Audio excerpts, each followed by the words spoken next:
Hello, my name is Sheila and I would like to welcome you to my podcast All About You. I love to listen to podcasts and especially conversations with famous people. However, I think everyone has a story to tell. Maybe a place you have visited, a hobby you enjoy, or anything that you feel would be of interest. I want to have conversations with lots of different people and hear their stories. So if you have a story to tell, please contact me on my email allaboutyoupodcast@yahoo.com.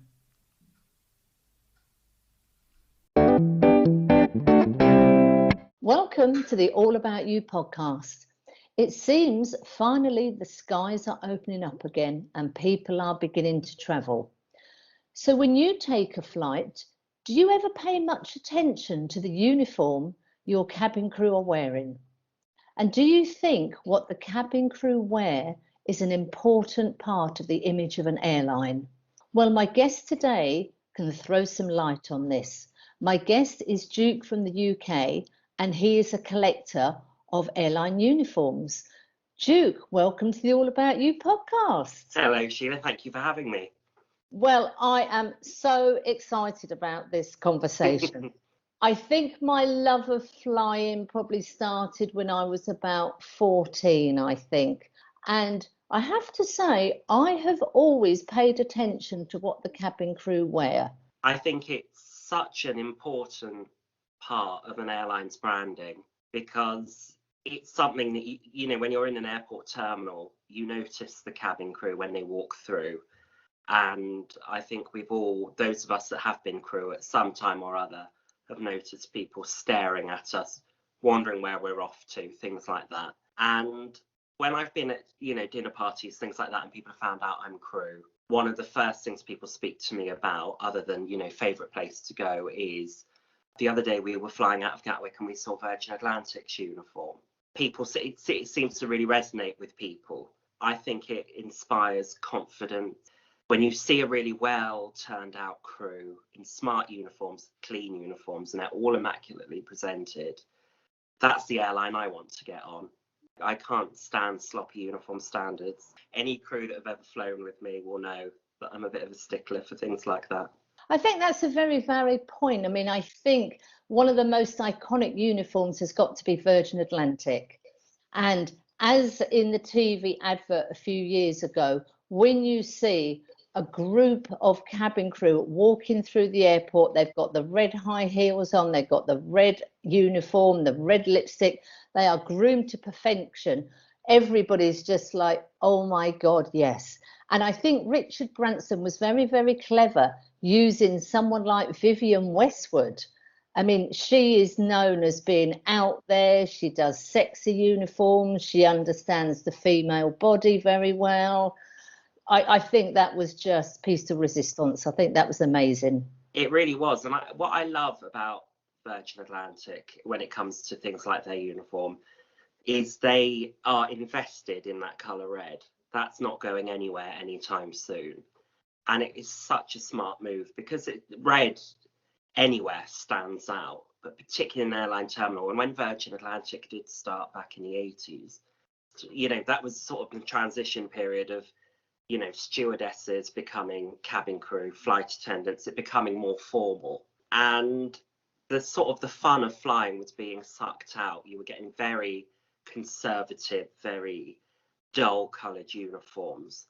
For example, at the time, Dan Air had like an electric blue uniform. And every time I see pictures of it, it reminds me of what Margaret Thatcher wore when she entered number 10. And you're thinking, oh gosh, some of these cabin crew, they're 20 years old and they're in something that ages them terribly. And then suddenly Virgin Atlantic comes along with these incredible red uniforms that just had not been seen at that time. And they've kept that. And I think their best uniform ever was the Elizabeth Emanuel uniform they got in the early 90s, which, when you look at the Vivienne Westwood uniform alongside it, they're very similar. You can see where Vivienne got her inspiration from. But that uniform, that was when, they had red high heels then, and they had capes for the ground staff, and they just looked effortlessly glamorous. And obviously the Emanuels had designed Princess Diana's wedding dress. So a really big name to approach for a uniform. And funnily enough, because of the success of that uniform, the charter airline Britannia Airways went to the Emmanuels as well for a uniform. And they ended up with a fantastic uniform that was bright colours again, really stood out. Brilliant. I mean, I think we've talked sort of going back in the day with Danair. I mean, Caledonian with the tartan, I thought was just stunning with the white gloves and the little. Beautiful. Oh, amazing. I'm an Easyjet girl between Valencia and London Gatwick. However, I have to say, prior to the pandemic, I was really impressed with their latest uniforms. They've got a little scarf, they seem more fitted, the fabric seems a lot kinder. Before, it was almost a boiler suit, one size fits all. It didn't look comfortable. Okay, it may have been practical, but it was not flattering to a woman, to a man. And I think it was done on a dime. First started and they had orange polo shirts and jeans. Other airlines, particularly British Airways, places like that, being shocked, borderline appalled that, you know, how on earth can you wear that to work? Because again, until the likes of Easyjet, you had had uniforms designed by big name designers that were beautifully created and fitted. And suddenly there's this airline that's literally coming along to shake up the industry, and they shook it up in every aspect. And I remember seeing the press photos of Easyjet, and they had these horrible orange baseball caps on, polo shirts, jeans. And I remember, and I was a child then, being horrified, thinking, God, I wouldn't wear that. I wouldn't want to wear that. But as they've become this force to be reckoned with, it's really interesting. You can see by their uniforms almost display how they've evolved into a real serious player now in the industry, because they've ditched that we're making flying fun and we're shaking up the rule book to being, a lot of you thought we weren't going to make it, but here we are. You know, they're the biggest airline operating out of Gatwick. I think they even carry more passengers these days than British Airways. Once upon a time, that was a laughable idea, but here they are. And their crew look fantastic. I was travelling through Gatwick recently and saw some of their crew getting off the train station at Gatwick, going into the terminal. And they really looked brilliant. And I thought, I'm just so glad they ditched the jeans and the polo shirts. I think that's a brilliant story. You've said the evolution of the airline. Obviously, at the beginning, they had to get the planes up and running. They couldn't spend that much money. There wasn't that much money in the budget for uniforms. But as things have gone on, and I hope Easyjet do well. I mean, I love traveling with Easyjet. You know, I think it's fair. I think what you get, okay, it's a short flight for me, 2 hours. I'm happy to pay for coffee. I'm happy to pay for a muffin, whatever. So we are digressing, which I knew we would do, Juke. Okay, getting back on schedule. So you collect airline uniforms. How did that start? Do you know what? It started when I was 13. I think it's when I got my first uniform. I've been collecting airline memorabilia since I was about 6. Every time we flew, I was that person that took everything that wasn't screwed down off the aircraft. And I just thought, well, I've got all, you know, these meal trays, these safety cards, and I even had a pair of airline suits. And I thought, I'm missing a cabin crew uniform, as you do at 13. I was on eBay. It was my mother's eBay account, and someone was selling a United Airlines uniform.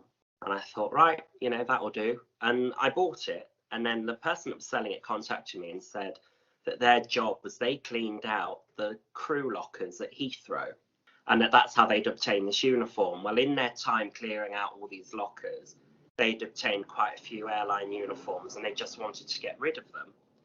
So for an extra, I think it was £50, which when you're 13 years old is an awful lot of money, I could have all these other uniforms. And I was like, yeah, what, you know, why not? Why not?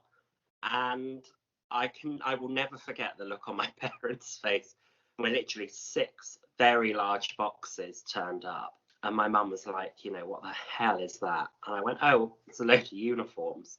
And they were airline uniforms from all over the world. Airlines that some of them didn't even exist anymore, like TWA and things. because when I was 6, 7 years old, that's when I knew I wanted to be cabin crew. I remember very well watching the crew on a JMC flight. And I mean, looking back, JMC had a hideous uniform. I remember thinking how smart everyone looked and how glamorous everyone looked. And so to me, cabin crew have always been a bit of an icon of the industry. And a big factor of that has been their uniforms. And I just suddenly took a real appreciation in how these uniforms were designed. When you started looking at the labels, you suddenly were seeing names like Ralph Lauren, Valentino, big, big names. And then from getting these first few boxes of uniforms, I started to research the designers, the airlines, other uniforms they had. And before you knew it, I had, at the top of my collection, I had 600 uniforms. Oh my God. I know, which I can't believe when I look back that I had 600 alongside everything else I had at the time. But yeah, 600 uniforms I had. And where did you keep all these, Juke? We had a spare room that was literally full of rails. The biggest fear for anyone collecting anything that is material is moths, that sort of thing. And so they were all in suit bags, and I knew that if I could see them every day, there's more chance I'd pick up on anything that wasn't right about them. But my parents have a warehouse, and eventually they all moved up to our warehouse where I had an area up there storing all my other airline items. They were all there in wardrobes by that point, and I mean a lot of wardrobes. Oh my God. So how many have you got in your collection now? Now I've got, last time I counted, there's about 150. That's still an awful lot. I'd say it's an awful lot, yeah. And do you have them all catalogued, as in a skirt, a jacket, the blouse, a scarf, I do. gloves? Everything is catalogued, the size is written down for each item I have, and then who it's come from or where I got it from. Because a lot of these uniforms have been donated to me by cabin crew and ex-cabin crew. And when you're given something like that, I mean, a lot of these crew, rightly so, were very proud to wear these uniforms. And you are taking the biggest visual element of their job, and suddenly you're responsible for looking after it.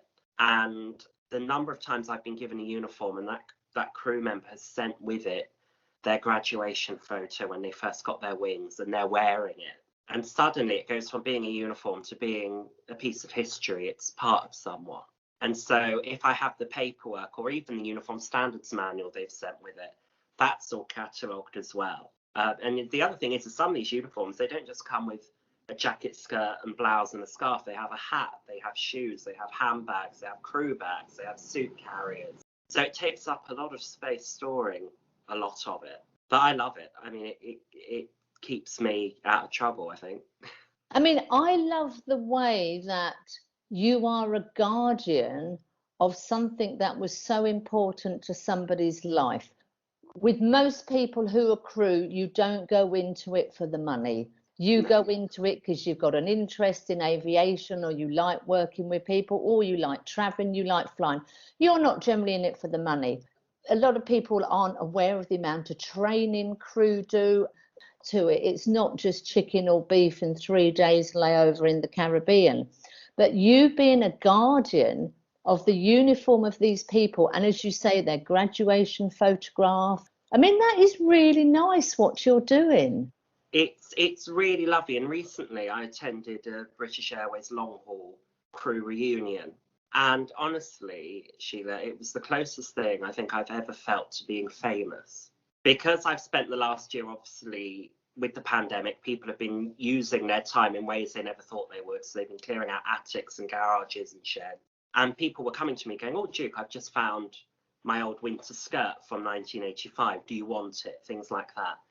And suddenly I was in a room face to face with a lot of these people who have followed my posts, have followed my page on Instagram. They've sent me things. And all these people coming up to me going, "Oh, Duke, I want to speak to you about." And I didn't, in some instances, I didn't know who they were. And I was just praying they had a name badge on. A lot of them were saying to me, though, "Thank you so much for doing what you're doing." And That was quite a lovely moment, actually. People saying thank you, because I'm not doing it to be a hero. I'm doing it because it's something I'm incredibly passionate about. But as time goes on, and particularly with the last year and a bit we've all just experienced, I think cabin crew get a bit of a raw deal because, like you've said, a lot of the time the public think it's chicken and beef, tea and coffee, 3 nights in Barbados, which, yes, that is part of it. But as the 20th anniversary of 9/11 has just proved to all of us, we're capable of so much more and we're trained for so much more. And as time goes on, I mean, when you think cabin crew were originally hired back in the 30s and 40s purely to deal with air sickness and to go around with a flask of coffee. And then in the, the late 60s, early 70s, it was set sails, seats and things like that.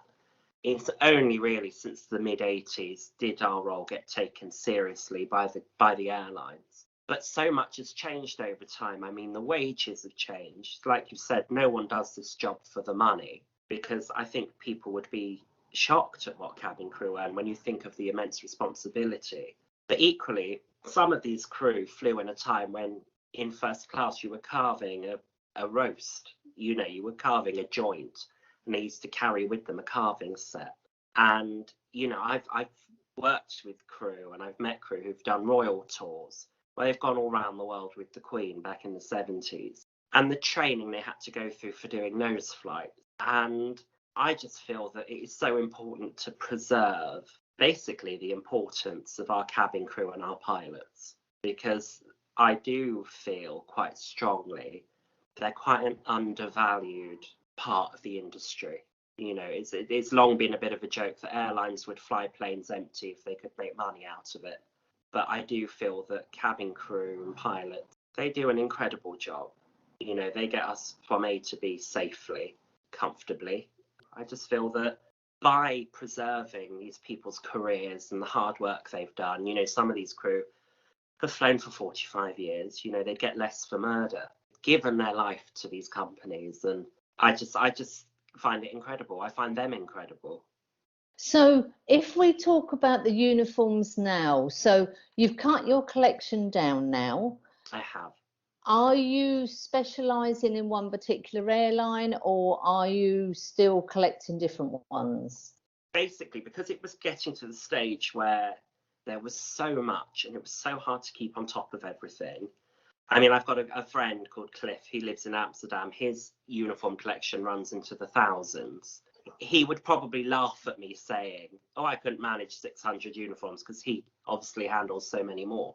But I couldn't balance it all. And it gets to the stage where you do have to compact it slightly, because I collect everything else as well, for menus, tickets, things like that. So I decided in general just to narrow everything down to British Airways, its predecessors, and any airlines that it's absorbed in its history. So Dan Air, British Caledonian, British Midland. The only other uniforms I've got that are not British Airways is I've got a TWA uniform that belonged to a very good friend of mine called Mary Ellen, who she flew for TWA from 1962 till 2004. She was a lovely, lovely lady, and sadly we lost her last year. And I just could not part with her uniform for sentimental reasons. My own uniforms are in the collection, including I went on to work for Norwegian Airlines. But again, that's sentimental to me. Then I've also got a Virgin Atlantic uniform, because they're one of BA's, lifelong rivals, really. And I thought it was important to highlight the difference between the two carriers. And I have a Laker Airways uniform as well. Again, Laker's downfall attributed quite largely to British Airways, Pan Am, Lufthansa, other airlines at the time. And I thought, again, that highlights another important part of history in the industry too. Yeah, there's British Caledonian, Dan Air, BOAC, BEA, Caledonian Airways. There's quite a few.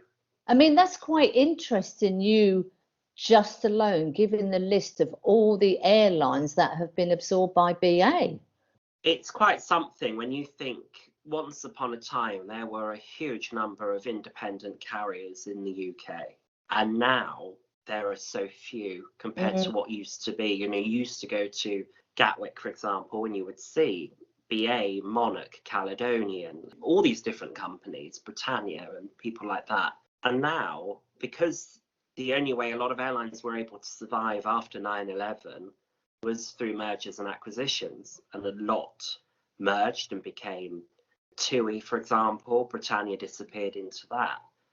And it's such a shame. You know, we lost Monarch, who they'd been around forever, and they're gone now. We're quite limited on airlines here, really. Going back to your collection then, do you have a prize piece? Oh, goodness. One thing I am very proud of, and it's arriving on Monday. I've not received it just yet, but it is the door of a jumbo jet. Oh my God. I have to say it out loud because even I think it's borderline mad. But yes, I've got the door of a 747 coming. Well, can I just say I am jealous. I am jealous. Where are you going to put it? That's what I want. Are you going to put it in the garden or? No, it's going into the warehouse. Right. Because I've got some old BA first class seats off the classic jumbo and things, and my aim is to make a small like cabin section. And I thought you can't have an aircraft cabin without a door. And I got offered this door, and I thought, yes, I want a door. That's a fantastic idea. But there's always that hurdle of, you know, at the end of the day, this warehouse space is sometimes limited. And I thought, no, we'll make room for it. There's got to be space. And then I said to my parents, I said, oh, I've just bought a jumbo door. And you would expect my parents to be at their wits' end about this collection, but they were like, oh, God, that's fantastic. So. Well, glad that is their reaction. I have to say, I'm a bit disappointed, though, Juke, it's going to go into the warehouse. I think you need to make it to the door to the bathroom or the door to the kitchen. I think something so epic just being put in the warehouse. No, but it's only because I'm currently staying with my parents, and I'm not sure they would want a jumbo door in their house. Their house is very tasteful. I can't see a jumbo jet door fitting into their decor, sadly. How fabulous would that be? How fabulous. But in terms of my favorite piece, I mean, it's so hard to choose a single one. But actually, possibly one of my most favorite, again, it's sentimental. I've got a really lovely friend called Ran. She started her career at BEA, British European Airways. I wouldn't like to guess when she started because I wouldn't like to make her feel any older than she might already feel. But she started in a very glamorous era and became British Airways after the takeover. And basically, she gave me her old Globetrotter suitcase that's been all over the world with her. And it was full of some of her old uniforms. And the uniforms themselves are wonderful, but for me it's this Globetrotter because it is covered in stickers of all the old crew hotels, and it's slightly battered, it's got marks on it, but to me it tells a story of Ran's career, and it is I absolutely love it, and it is so personal to me because I know how much it meant to Ran before she gave it to me. It is wonderful because I do sometimes sit and just stare at all these different labels. And it's quite funny. Some of the hotels on there, they're labels from the 70s, but were still crew hotels when I started flying. And it's just, I don't know, something quite nice knowing that at some point her and I have been in the same place, albeit years apart. Wow, what a lovely connection between the two of you. That's a really nice story. So, Juke, you've got an airline door arriving on Monday. Is there a piece of something you would like to own that's being a bit elusive? Because you never know who's going to listen to this podcast. You never know. God, I could really reel off a list if I'm honest, but I would absolutely love. So I've got part of the BOAC 1966 uniform, and to me it's the most iconic. It's just beautiful, and I'm missing the hat and the jacket for it. I would love to find, even if it was just the hat.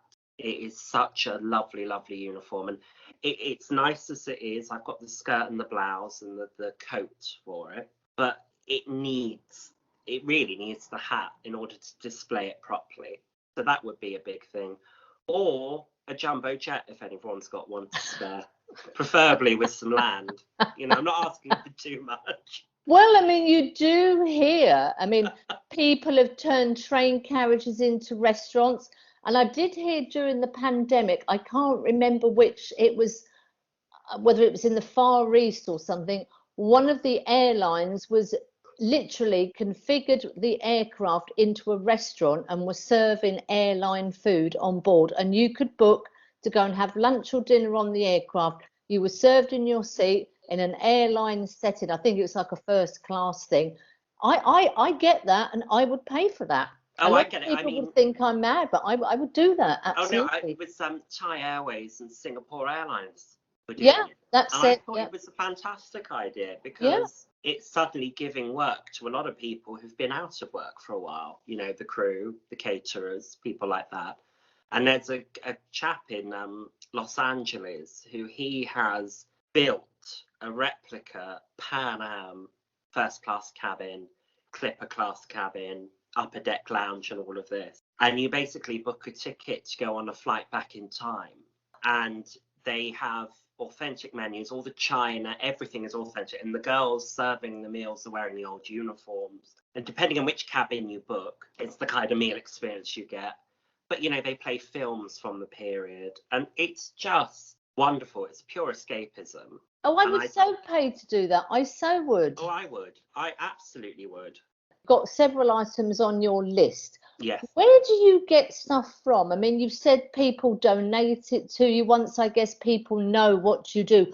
Most of it has come in the last year and a half, I'd say, has come through donations. There's a Facebook page called Crew Social, and it is purely for ex and current British Airways crew and anyone who has worked for an airline that became British Airways.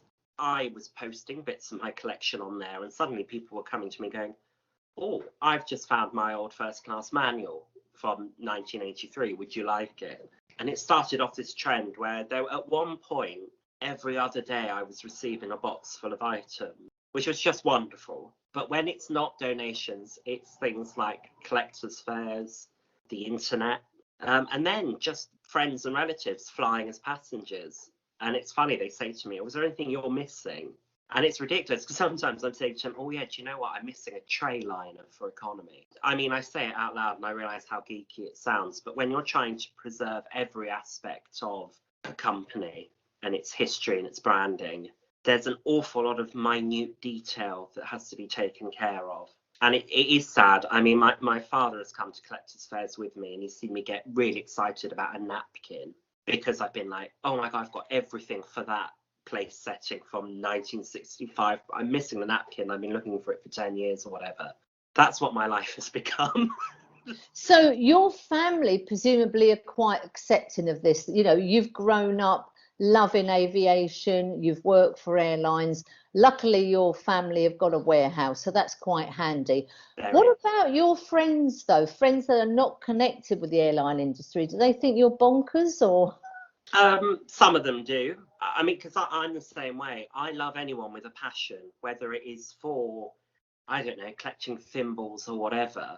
I find people who have a passion and a hobby fascinating, and I can really appreciate their joy and their excitement. Some of my friends think I'm absolutely bonkers and don't get it at all. That's fine. But a lot on the whole are incredibly supportive and are constantly amazed at what I've managed to find. And, you know, my family as well are very, very supportive. I mean, at one point, one of my relatives was flying internationally quite a lot as a passenger, and he would bring me back stacks of Club World menus and wash bags, and he'd have asked the crew for things. And I mean, I was flying at the time myself, but yeah, they're on the whole, everyone's very supportive. And, you know, my father especially, because when I was little, he used to take me up to Heathrow, where they had Queen's Building, and you could stand on the roof of Queen's Building and watch the planes, which as a 7-8-year-old was just hog's heaven. I loved it.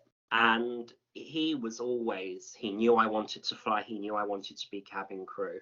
And he tells quite a funny story, actually, and I can remember it. We had spent the day, you know, we'd gone up by train to Heathrow to watch the planes.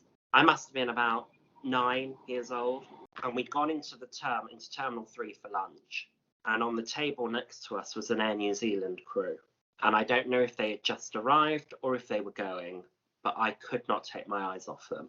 To me, they were just gods. And my dad says, I just remember you being in awe of these people. And he said, you couldn't touch your food. He said, because you were just, Dad, look, there's cabin crew there and there's pilots. And they got up and they swung. And at the time, the girls had a really lovely uniform. They had like a bowler hat and like teal green blazers. And they wore their scarves down their shoulders. And the girls just looked so glamorous. And the guys had these wonderful suits with waistcoats. They looked very sharp. And I just remember staring at them and thinking, oh, that's going to be me one day, going off somewhere exotic and lovely. Oh, that's a lovely story. Yeah. What are your plans for the collection in the future? Are you just going to keep going and going and going? I am going to keep going and going and going because there's so much more to get hold of. And there's so much more that I want to personally add to the collection, you know, other uniforms and all sorts. What I would love to do is open a museum one day.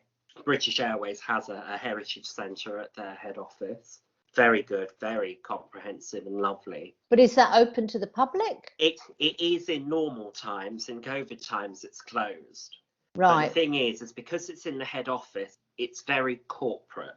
Right, okay. Whereas I would like to do something that was a little bit more hands-on, a little bit more involved people coming to have a look. For example, I would like people to be able to come and pick things up and look at them. Perhaps not the glass and chinaware, but certainly things like the old brochures and, you know, in-flight magazines, that sort of thing. And equally, I'd love to just have a section where there's, you know, all the uniforms on display, but then have a little box of spare bits of uniform for people to bung on and take pictures and just give people that chance to maybe relive some memories or that dream they always had to be crew that they never followed or whatever.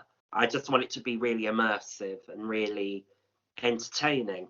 My mind is just racing at 100 miles per hour. I would so come to somewhere like that, because I imagine you would say, this is the uniform, and there would be the picture of the person who owned it, the story, maybe they've handwritten a story, you can read their information. That is you've got to do it. You have got to do it. Well, if any of your listeners out there have an awful lot of money, they don't really need. So I'll give you my email address so they can get in touch. Well, I must admit, I believe in the power of, if you put the question out there or put the ask out there, you don't know what's going to happen. So we are, you know, you've got a bit of a wish list of things that you'd like to collect. The airline door is arriving on Monday, which I think is, we just need the rest of the aircraft. Yeah, but, you know, we've made a start. A few thousand other parts. But I mean, I never thought I'd own a jumbo jet door. So it's so true what you say. If you put it out there, absolutely, it does come to you and it will happen. I'm a great believer in that. And I mean, some of the other items I've got menus and manuals for the Queen's flight and menus that were used by the Queen and Prince Philip. Again, never thought I'd own those, and it does happen. So I'm determined to make the museum idea work out, definitely.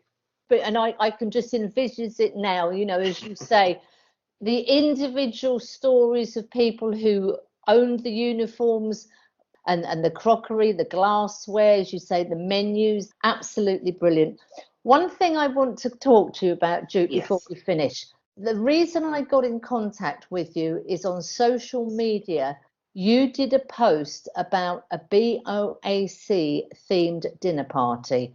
And I saw that. I read the information. I thought, oh my God, I have got to get this guy on the podcast. So let's talk about the BOAC themed dinner party. Last year, it was a post that I saw on Facebook, but it was saying, oh, on this date, it is the anniversary of the founding of BOAC. And if they had still been around, I think they were going to be 84 years old. And the guy who posted this said, so I'm officially declaring that this day is International BOAC Day. And he just said, wouldn't it be great if people did BOAC themed things that day? And it just sparked something in my head. I thought, well, I've got an old BOAC first class trolley, and I've got a load of the old china and cutlery and the glassware and the menus and, you know, a uniform and all of this. And I thought, do you know what? I'm going to throw a BOAC themed dinner party for my parents, because I just thought they would appreciate it an awful lot. And I thought I'm even going to cook, which sort of scared me slightly, because I've never thought I was a good cook, but you know, you do what you can. And so I started going through all my old BOAC menus, bearing in mind I've got menus going from the 40s up to the 70s.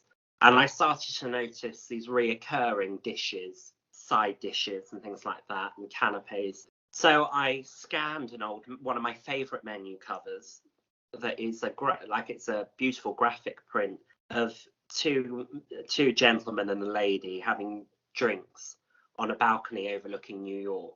And it is such a wonderful picture. And in fact, it's my first ever BOAC item I had in my collection. So I scanned the cover of that, and then I scanned the inside of the menu, but removed all the food options, and then typed out my menu and printed out the menus on card for my parents. To make it really authentic, I printed them out boarding passes. So I scanned the old handwritten, 1965 boarding passes, filled in their details, handed them to them a week in advance and said, don't forget, next week you're off to New York, first class BOAC. And they were out for the day. So I set up our living room as a departure lounge. So I put up some old BOAC signage, some old brochures and things on the coffee table, and left them with a ice bucket with a bottle of champagne in it, because I thought, get them off to a good start. And I've got an old BOAC flag that used to fly above Terminal 3 at Heathrow, and I pinned that up. They got their boarding call, and I haven't got a male BOAC uniform, so I had to improvise. So I wore a blazer and a bow tie and BOAC wings and all of that. And then on a mannequin, I had the girls' uniform. And basically they came in and I set up, because, back then you didn't have in-flight entertainment on an aircraft. The service was the entertainment. And, meals could go on for hours. There was so much offered, especially in first class. So I did all canapes and a caviar service, with chilled vodka and champagne and all the little bits of that go along with it, all the ancillary items. Then, starters, a soup course, salad course. There was their main course. There was dessert. There was cheese, chocolates and liqueurs. And it was fantastic. And because I was using all the silverware on the trolley, all the linen, all the serving equipment was authentic. It was either BOAC or British Airways, because I had to improvise in some areas. But all the china my parents had was all authentic first class BOAC china and glassware. At the end of it, because I'm literally wheeling this trolley into the kitchen, serving it up, I've got the service manuals for that era. So in that morning, I had sat there and taken myself through a crash course in the BOAC Monarch service. And the BOAC Monarch flight, it was a flight to and from New York, where the whole aircraft was first class. I mean, it was the epitome of luxury and glamour, this service. And so I went through the manual of how they did it and how they served everything and, what went where on the plate and things like that, just to make it really authentic.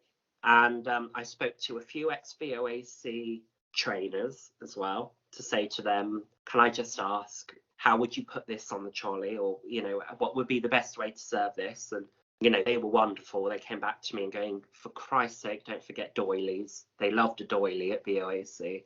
And so I did, trying to find doilies in the middle of a global pandemic, one of the most stressful things ever.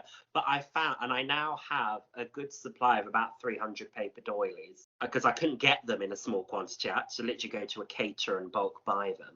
And yeah, I did. And at the end of it, my parents said to me, they went, that was incredible. You could charge to do this, which made me think of that guy in the US who does the Pan Am flights. And I just thought it's something I would love to do, because I had so much fun doing it and putting it together. And I could see that they were enjoying it. And I mean, my father's vegetarian, and you know, back in the 60s, I don't know, maybe vegetarians didn't fly, but the menus didn't really cater to vegetarians. So I had to, you know, improvise in places, but it was just so much fun to do. And then I took pictures of it all, put it on social media, and I got a lot of crew coming back to me who flew in that period going, oh my God, that takes me back, or, you know, you've done that spot on, or how on earth did you find all of this? Why on earth did you do this? Things like that. Yeah, it appealed to one of my, I don't know if it's a good thing and it's a bad thing. My attention to detail is something I'm very passionate about. I will pick up on the smallest thing if it's wrong. Equally, if it is spot on, I'll pick up on it and be like, brilliant, well done.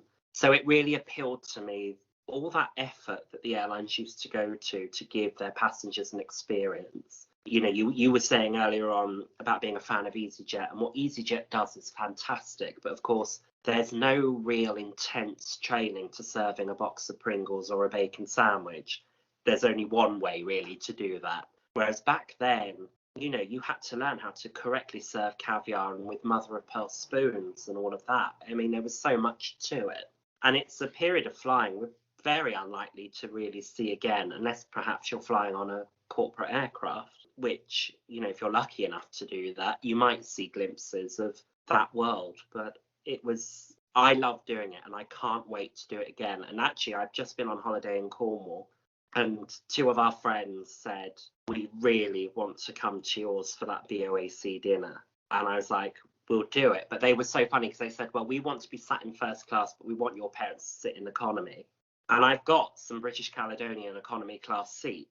So I said to my mum and dad, I went, how about it? You've done first class. You can be in the economy seats. Matthew and Sally, our friends, they can be in the first class seats and have what you had last time, you know, just sort of mix it up a bit.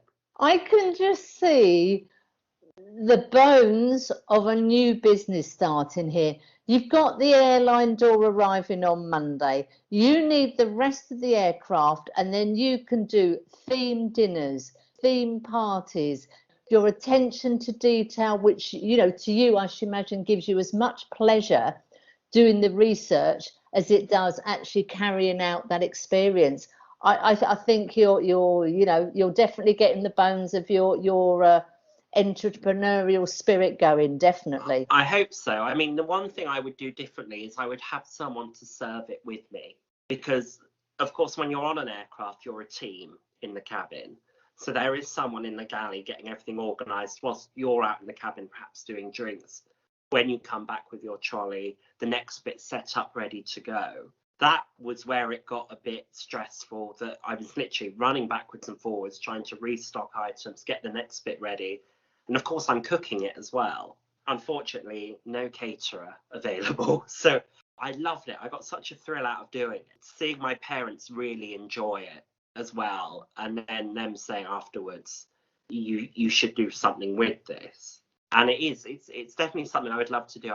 If I could get hold of, say, the first class section of a jumbo and the upper deck, because then what I would do is I would do the dinner service downstairs. And then the upper deck as a lounge, I would do, you know, all the cocktails and canapes up there. Then they can come down for dinner. I just think would be wonderful. I mean, you just think, you know, people could do that wedding anniversary, a wedding party, a special birthday. Yeah, you need to, I mean, I'm sure on eBay you can find the front section of a 747 or an A380, or it's got to be, because that is just such a brilliant idea.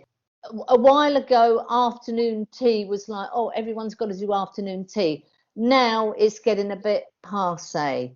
We need something more than the afternoon tea experience. And I think people say, love a bit of a gimmick. They love an immersive experience. I mean, there was a time, wasn't there, where receiving afternoon tea in a box was the new big thing. And it was lovely. You're still receiving it in a box and having to plate it up yourself and things like that. And because for the vast majority of us, our experience of flying is economy, is a low-cost carrier, is perhaps even if we have flown, you know, business or first, it hasn't been an experience we were expecting. I just think it could be a real escape for people. And I think especially at the moment, that's what we all need, is an escape from what's really going on, to almost travel back in time to when things were, I'm not saying that things aren't exciting now, but back in the 60s, it was a huge monumental moment in terms of society and things. And a lot of people, I hear my friends go, oh God, I wish I'd been alive back then.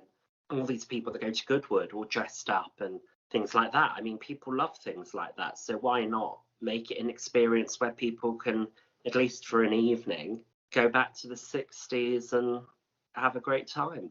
I mean, you've read my mind there, because I was going to say to you, I've been lucky enough to go to Goodwood Revival a couple of times. And as well as being dressed up in the day with the little hat and the gloves and the dress and everything, it's sourcing those ideas. It's looking on Pinterest, it's looking back on the internet and thinking, right, I want a pair of gloves and a pair of shoes and the stockings and all this, that and the other. It's the whole thing. It's for like one of your passengers, if you're going to do that, okay, what am I going to wear? Maybe I'm going to go to a charity shop and try and find a little, a vanity case, because ladies would travel with their vanity cases. They would. This is where it's all gone wrong, Juke. When the men stopped wearing hats and the ladies stopped wearing gloves, that's when it all went wrong. I'll never forget working in first class once. I was quite new to working in first, and just having these visions of these very glamorous suited and booted people getting on. And a lady got on wearing a Juicy Couture tracksuit. And I just thought, yeah, I don't care if it's comfortable. To me, I still now, whether I'm flying long or short haul, economy, business, whatever cabin I'm flying in, I'll still dress up for it. Because to me, it's still an experience. And I think we've lost that. In general, we've lost that making an effort, taking some pride in ourselves sometimes. And I mean, I've been guilty of that as well. I won't, but I do think we are missing that. But on the Goodwood front, a really lovely friend of mine, Polly Rogers, in the past, she's worn some of my BA uniforms to Goodwood when she's been. And that's quite nice, because it's not just the uniform, you also get the bag with it and all the other bits. So, that's quite nice when I've seen photos of her at that in my uniforms and things, giving them almost another life. Oh, well, Juke, this has been a fabulous conversation. We've reminisced about the past, going back to Danair and Laker. We've talked about the collection of you sourcing it, the flag off the top of the Queen's building, a trolley. I have no idea how you got those. The airline door arriving on Monday, all their stories of the uniforms you've got and their graduation photograph and that type of thing. I think it's just an absolutely brilliant idea. I think it's fantastic what you're doing. I think this is just the start. I absolutely love doing it. And having this last year off has given me such an opportunity to curate everything, to take stock of what I've got, and to really decide what direction I want to take with it all. In a way, it's been a bit of a blessing being able to have that time. And yeah, who knows what the next step is, but I'm excited for it. Well, let's hope somebody's listening who has got a passion for the airline industry that you have got, and also got a lot of money. Let's hope so. That's what we're hoping to find. Juke, it's been an absolute pleasure. Thank you so much for being a guest on the All About You podcast. Oh, no, thank you so much for having me. It's been lovely. Oh, thanks, Juke. I hope you have enjoyed the conversation. Don't forget, if you have a story you would like to tell, please get in touch. My email address is allaboutyoupodcast@yahoo.com, and thank you for listening.